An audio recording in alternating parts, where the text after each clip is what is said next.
always had a thing for scary cyberspace stories. Case in point, the 2001 horror film Cairo, also known internationally as Pulse. There was a 2006 American remake of the same name starring Anna from Frozen, but we're not going to talk about that. The plot of the film revolves around ghosts invading the living world through a website on the internet, which leads to mass disappearances and people becoming so depressed that they commit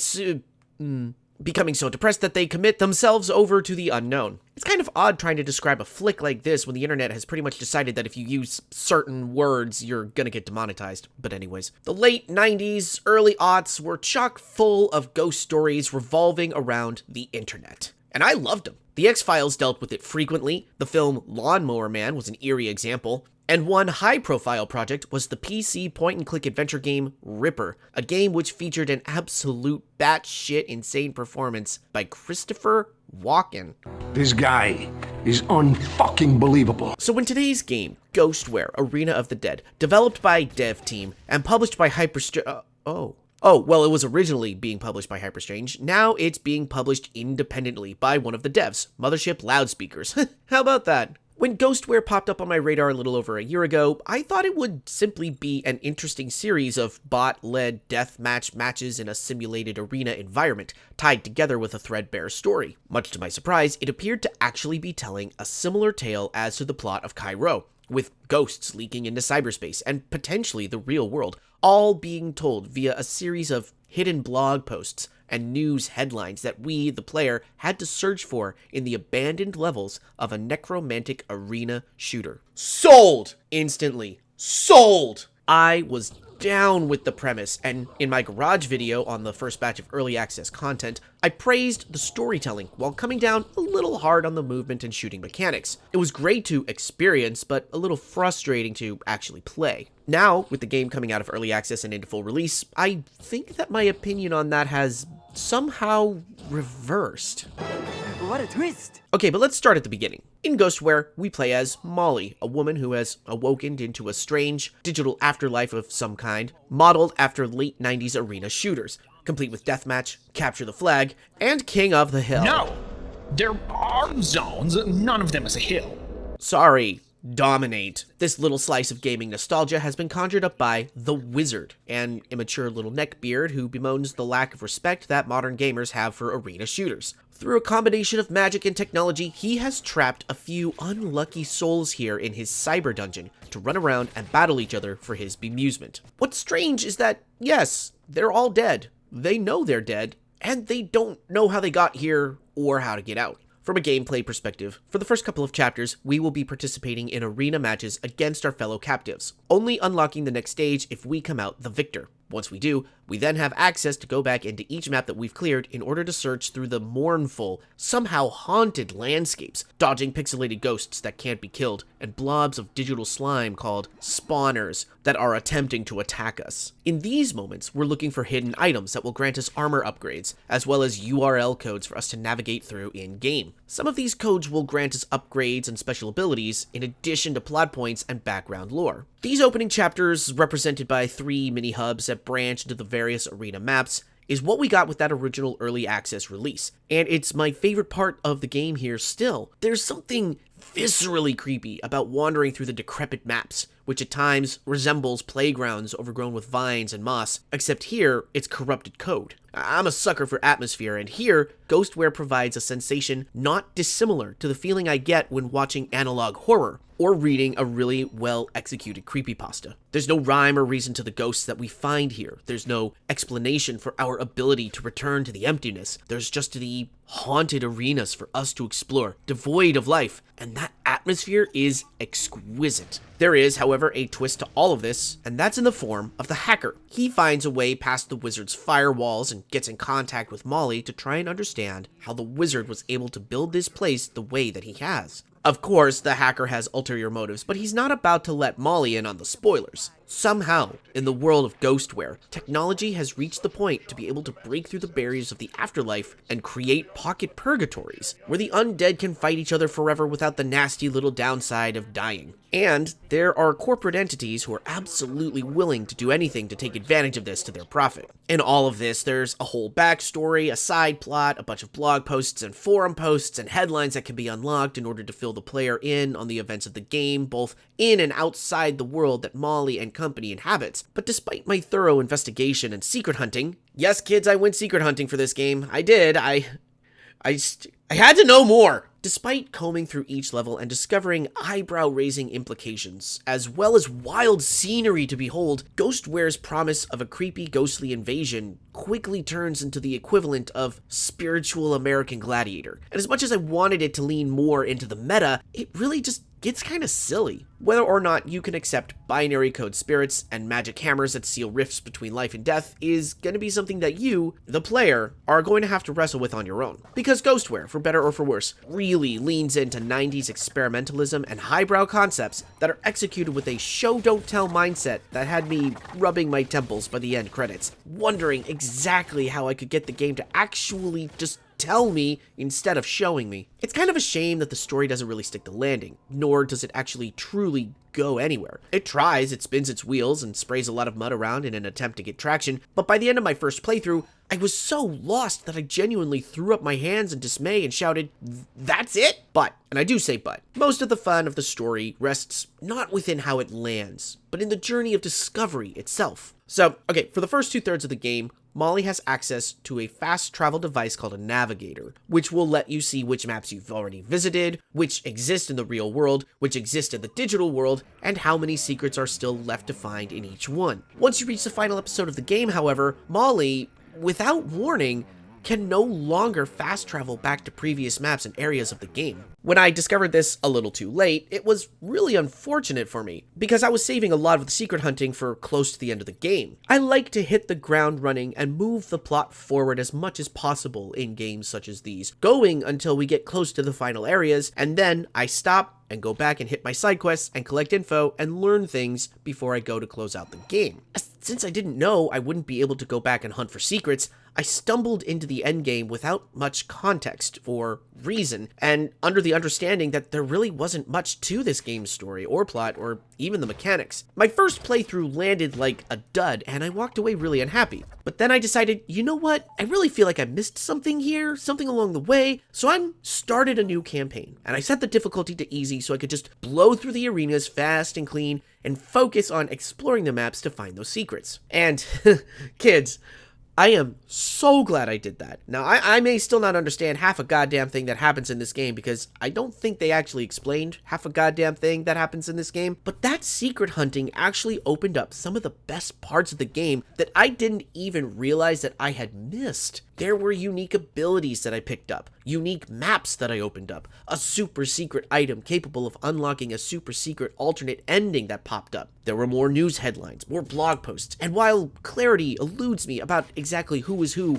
and who did what in Ghostware, the joy of discovery along my second playthrough actually made me appreciate the game a lot more than I had the first time through. So for those of you who are interested in going on this here journey because you're intrigued about the story, my advice to you is, well, don't think about it too much. Seriously, I think I set up too high of an expectation on the plot based on what had come before. So much so that I couldn't really enjoy the actual story that we receive. Sure, it's an exaggerated, extreme 90s conspiracy horror light tale with some elements that just, what the fuck? Some elements that just don't gel together at the end of it. And yet, it worked well enough for me the second time around that I just said, fuck it, it's silly, it doesn't explain hardly anything, and it leaves so many plot points dangling that it might as well be in a Pirates of the Caribbean flick. But it is just goofy enough, and unique enough, to provide a couple of grins and gags along the way. So if you do go into this game, do yourself a favor, kids, and make sure you do due diligence and search for those hidden secrets, and do it all before you hit the third episode. Don't worry, there's this little line of dialogue here that's actually trying to inform you that you're about to cross the point of no return, but I thought that it just meant that it was the end of episode 2, not that I could no longer go backwards. If you still have any secrets left to hunt when you see this line, stop, save, go back, and go see some of the best stuff that the game has to offer. Okay, so the story is a little bit silly, but a lot of you kids tell me you're not here for story purposes. You're here to shoot at things. Big guns go big boom. And I'm happy to say that for the most part, Ghostware definitely delivers on the guns blazing bit. For the most part. For starters, the game's movement friggin' rips. Seriously, the improvements made to combat and movement over what I saw in early access are phenomenal. I also noticed that one of my prior complaints, in which it felt like players needed to be exhaustively precise with their aim in order to land hits without wasting ammo, has been addressed. Aiming, movement, gun feel, all of this comes together in an excellent symbiosis that really worked for me, except for when the game decided to switch up the rules of engagement. When you start a new game, Molly is tasked with running through a training course to learn the basics: running, sliding, double jumping, wall jumping, and weapon mechanics. The weaponry here is very Unreal Tournament, with a primary and alternate fire.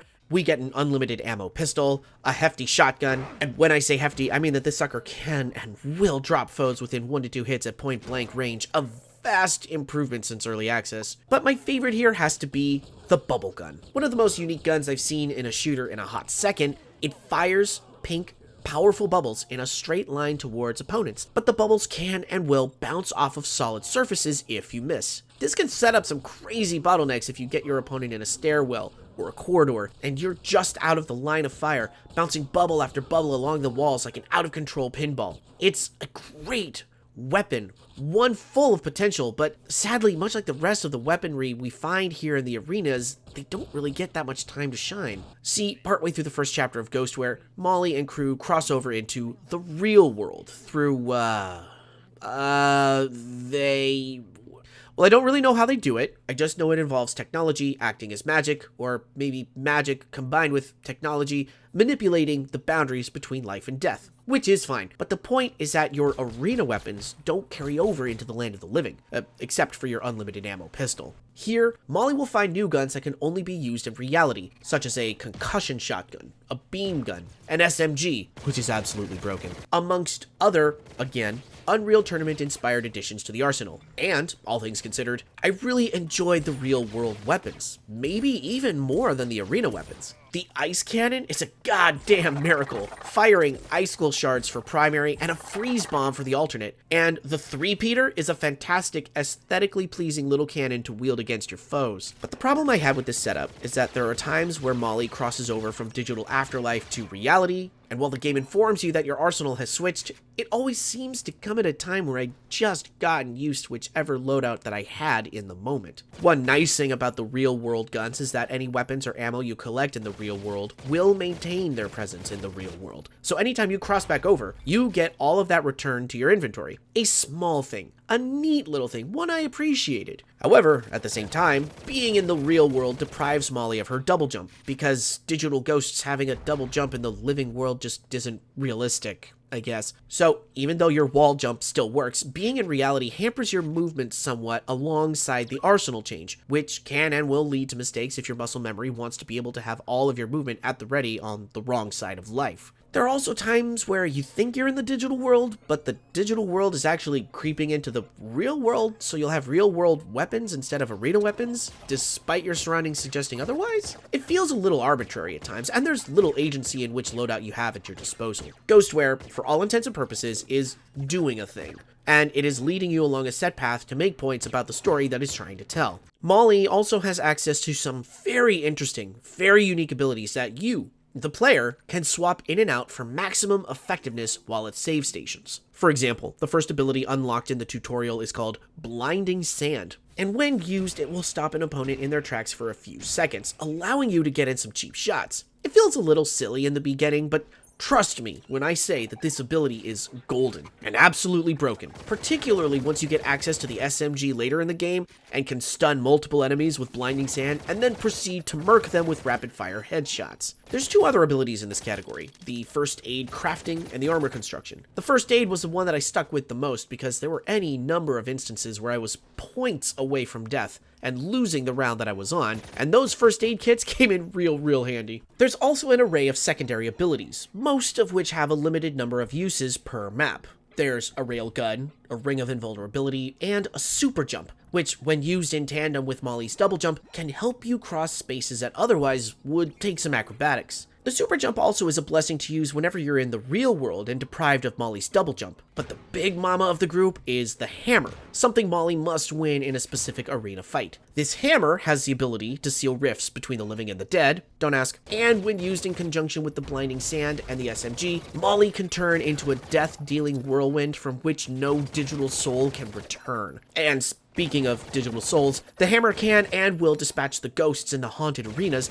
making it that much safer to cruise through them looking for secrets. And here is where I find some fault in the mechanics of the game. There are elements that work fine, elements that work really well, and elements that just don't seem to gel into place. All of these elements are scattered piecemeal across both arenas and reality, so you'll be constantly shifting between gaming experiences one after the other, none of them ever sticking around long enough to truly become something excellent in their own right. In episode 1, the game primarily focuses on the initial arena fights that Molly and crew are forced into. I enjoyed these, rolling through one after the other, as it gave me a sort of Quake 3 Revolution vibe, in which you're following a story of revolt, going through the maps one after the other, rising through the ranks on your way to victory in the tournament. But then the game shifts its perspective over to the real world, exploring a huge island map for secrets, then into a secret military base to retrieve one of your crew that's been downloaded against their will, which is where we end the episode. Episode 2 drops Molly into a casino environment, where our corporate enemies have built a deathmatch entertainment emporium on the backs of these ghosts, resurrected into the digital ether. Molly faces down one arena battle before being locked into a roulette-style fight against an antagonist who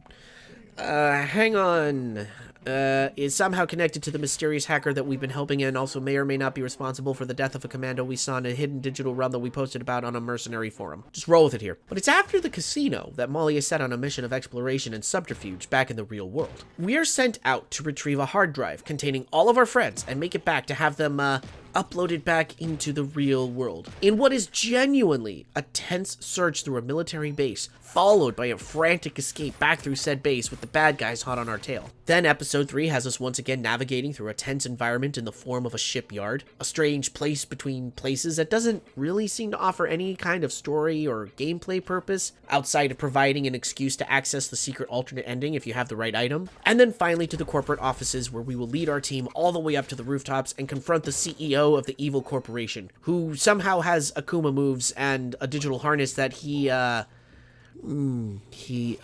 what? This boss fight made absolutely no sense to me. The guy moves around lightning fast like he's in the Matrix, utilizing martial arts moves that can blast us off the very small rooftop arena, and if we fall off, we die, and we have to start the fight over from the beginning. See, another strange, arbitrary rule about the game is that, for the most part, if Molly dies, she's instantly resurrected, just like in Quake 3 in an Unreal tournament. And in doing so, she's forced to pistol start and needs to retrieve extra weapons she can find in the environment. This is the general rule, except for 2 specific instances, and they're both boss fights. Now, if there's other places in the game where you can get an instant game over if you die, I didn't run into them, because I didn't die a lot in this, outside of the arena fights where you get resurrected. I'm pretty sure the game warns us at one point that the real world has different rules about when you die, but there's also a boss fight in the real world where I died a lot fighting it, and I continued to get the arena resurrection during that fight. So for these 2 specific boss fights to suddenly turn off resurrection was really jarring. Ghostware,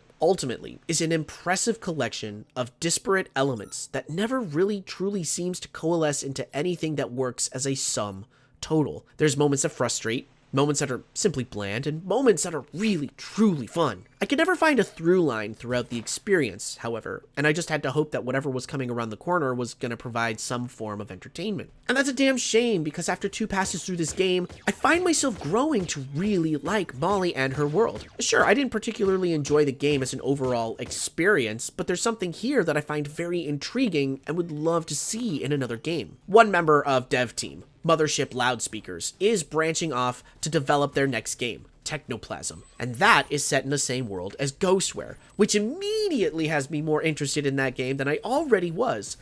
And I was already interested in that game. You can parry a train, holy shit! At the end of the day, Ghostware Arena of the Dead is a soft recommend from me. I'm gonna give it a 6.5 out of 10. I want to give it a higher recommendation, particularly so you kids can go experience some of the really cool shit and secrets that I found while playing, but there is a bit of a slog here that never truly connects itself from beginning to end, and at some point gives up the ghost on attempting to make sense. I think that there's enough here for a casual afternoon if you need something to do, and want to engage with the admittedly impressive PS2 era Unreal-like graphics and gameplay. Hell, it only took me a couple of hours to speed through the game a second time on easy, hunting for secrets. And in doing so, I got the combat loop down to a science to where I'm about to go take another dive through this on hard difficulty, just to see if I can break the game with abilities. Ghostware is a decent enough time, especially if you just want to support the developers in their future endeavors, which I think is a good enough reason in itself to buy this game. There is some talent behind the scenes here that just needs a little more time to truly find their groove in game development and to refine that which what they're doing, and for that alone, I think Ghostware is worth buying for that support. Alright kids, that's all I've got for this episode. Remember to click links, like, comment, share. Check out my Patreon if you're interested in helping me out, because that support is so necessary and helps me out more than I can ever say. And always, above all else, always stay hydrated. And I'll see you next time.